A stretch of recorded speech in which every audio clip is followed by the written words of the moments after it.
Cela fait une dizaine d'années que le réseau CUMA West réalise des essais agroéquipements au champ. Les objectifs sont d'acquérir des références sur la consommation de carburant et sur les besoins de puissance.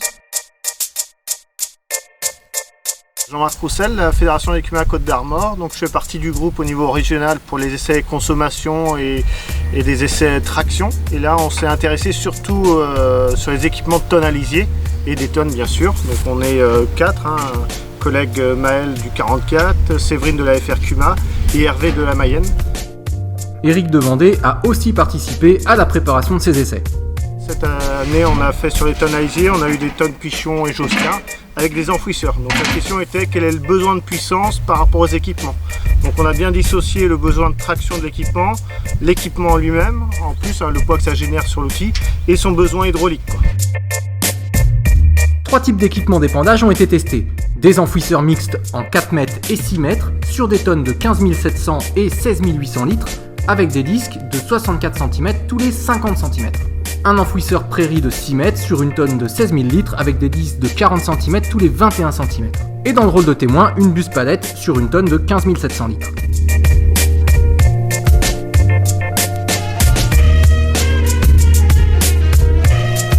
La consommation de carburant est mesurée avec une console dont le débitmètre est branché directement sur le circuit gasoil du tracteur. L'effort de traction est mesuré avec un dynamomètre. Les débits hydrauliques sont mesurés en sortie tracteur et en entrée du broyeur répartiteur. Enfouir ou ne pas enfouir, quel est le besoin de puissance? Enfouir demande-t-il vraiment beaucoup plus de chevaux? Pour une même largeur d'épandage, que ce soit la buse palette, l'enfouisseur prairie ou l'enfouisseur mixte, le besoin de puissance est comparable.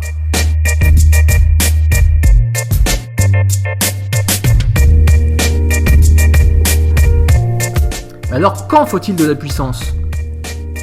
Avec l'enfouisseur mixte 4 mètres, nous avons testé 3 profondeurs d'enfouissement, 4, 7 et 11 cm. Entre 4 et 11 cm, le besoin de puissance est presque doublé. Et la vitesse dans tout ça? Car ce que l'on veut lors des épandages, c'est un bon débit de chantier. Entre 8 et 11 km/h, le besoin en puissance augmente de plus de 100%.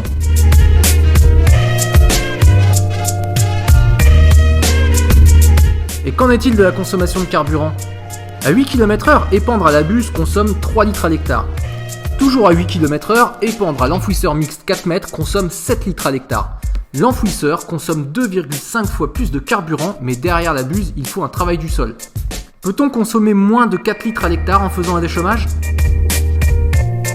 Le broyeur répartiteur de l'enfouisseur demande un certain débit hydraulique. Mais quel est l'impact sur le besoin de puissance?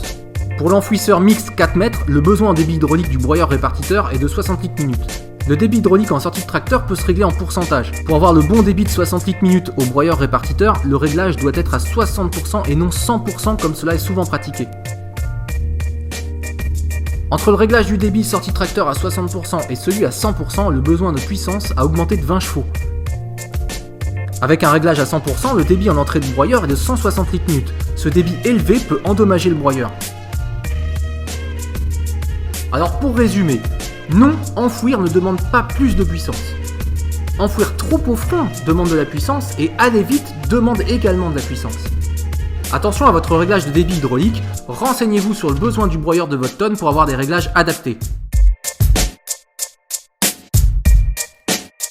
Nous remercions les CUMA La Bienvenue, La Genotte et La Boulogne pour le prêt des tonnes à lisier, la concession Suoma et MAV pour le prêt des tracteurs et leur participation.